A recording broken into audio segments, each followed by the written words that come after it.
بسم اللہ الرحمن الرحیم. ناظرین، ویلاگ نمبر 221 اور آج اس کا چوتھا ویلاگ یعنی چوتھی قسط ہے، اور ہیڈنگ چل رہا ہے کہ حضور اکرم صلی اللہ علیہ وسلم بیرون مکہ دعوت اسلام کے لیے روانہ. رسول اللہ طائف میں ہیں، طائف والوں نے کیسے ظلم و ستم ڈھائے اور اتنا ظلم کیا کہ اللہ کا نبی ہاتھ اٹھا کے اللہ سے دعا مانگتا ہے، وہ ہم آپ کے سامنے رکھ چکے ہیں. اللہ دعا کے عوض کیسے پہنچتا ہے اپنے فرشتوں کو، کیسے ہیلپ کے لیے بھیجتا ہے، وہ ہم آپ کے سامنے رکھ رہے ہیں. ناظرین، پیج ہے 183. آج کا ویلاگ 221 اور چوتھی قسط ہے. ناظرین، جس کتاب سے یہ واقعہ ہم آپ کے سامنے رکھ رہے ہیں، اس کتاب کا ٹائٹل ہے الرحیق المختوم، سیرت نبی صلی اللہ علیہ وسلم پر دنیا بھر میں اول انعام یافتہ یہ کتاب ہے. مولانا صفی الرحمان مبارک پوری اس کتاب کے رائٹر ہے.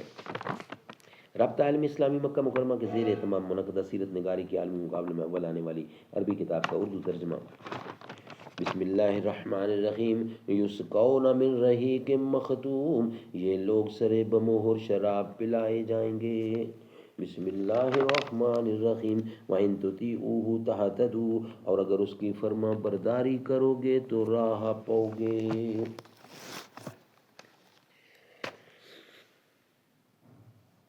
لائے غرض کے مال رسول امی کے پاس، ایثار کی ہے دستے نگر ابتدائے کار.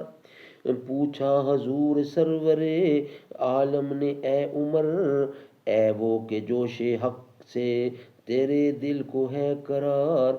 رکھا ہے کچھ عیال کی خاطر بھی تو نے کیا، مسلم ہے اپنے خیش و اقارب کا حق گزار.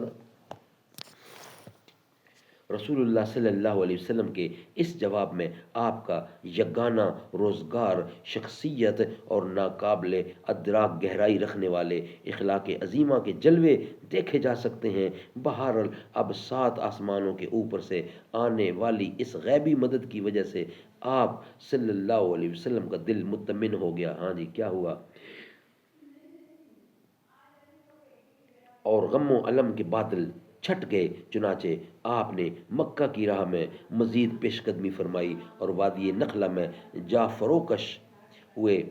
یہاں 2 جگہیں قیام کے لائق ہیں، ایک السیل الکبیر اور دوسرے زمیہ، کیونکہ دونوں ہی جگہ پانی اور شادابی موجود ہیں. دونوں ہی جگہ پر پانی اور شادابی موجود ہے، لیکن کسی ماخذ سے یہ پتہ نہیں چل سکا کہ آپ نے ان میں کس جگہ قیام فرمایا تھا. وادی نخلہ میں آپ کا قیام چند دن رہا. اس دوران اللہ نے آپ کے پاس جنوں کی ایک جماعت بھیجی جس کا ذکر قرآن مجید میں بھی 2 جگہ آیا ہے. اس موقع پر صحیح بخاری میں لفظ اخشبین استعمال کیا گیا ہے، جو مکہ کے 2 مشہور پہاڑوں ابو قبیس اور کئی کان پر بولا جاتا ہے. یہ دونوں پہاڑ الگ ترتیب خرم کے جنوب و شمال میں آمنے سامنے واقع ہیں. اس وقت مکے کی عام آبادی ان ہی 2 پہاڑوں کے بیچ میں واقع ہے.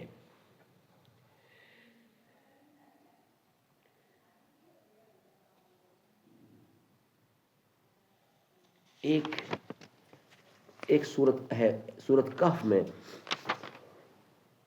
جنوں کی ایک جماعت جس کا ذکر قرآن مجید میں 2 جگہ آیا ہے. ایک سورت کہف میں، دوسرا سورت جن میں. سورت کہف کی آیات یہ ہے: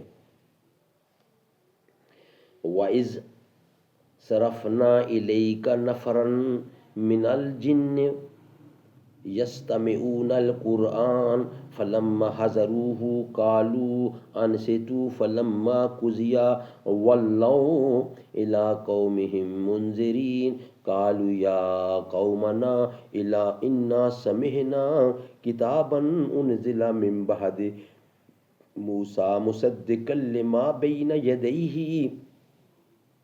يَهْدِي إِلَى الْحَقِّ وَإِلَىٰ طَرِيقٍ مُسْتَقِيمٍ یا قومنا اجیبوا داعی اللہ وآمنوا بہ یغفر لکم من ذنوبکم ویجرکم من عذاب علیم. آیت نمبر ہے 29 سے 31 تک، اور صورت ہے 46 الکاف۔ اور جب کہ ہم نے آپ کی طرف جنوں کے ایک گروہ کو پھیرا کہ وہ قرآن سنیں، تو جب وہ تلاوت قرآن کی جگہ پہنچے تو انہوں نے آپس میں کہا کہ چپ ہو جاؤ۔ پھر جب اس کی تلاوت پوری کی جا چکی تو وہ اپنی قوم کی طرف عذاب الہی سے ڈرانے والے بن کر پلٹے۔ انہوں نے کہا اے ہماری قوم، ہم نے ایک کتاب سنی ہے جو موسیٰ علیہ السلام کے بعد نازل کی گئی ہے، اپنے سے پہلے کی تصدیق کرنے والی ہے، حق اور راہ راست کی طرف رہنمائی کرتی ہے۔ اے ہماری قوم، اللہ کے دائی کی بات مان لو اور اس پر ایمان لے آؤ، اللہ تعالیٰ تمہارے گناہ بخش دے گا اور تمہیں دردناک عذاب سے بچائے گا۔ سبحان اللہ۔ انشاءاللہ نیکسٹ بقیہ حصہ جو ہے سورۃ جن کی آیت، وہ انشاءاللہ نیکسٹ ویلاگ میں ہم آپ کے سامنے رکھیں گے۔ یہ ویلاگ ہمارا کمپلیٹ ہوا۔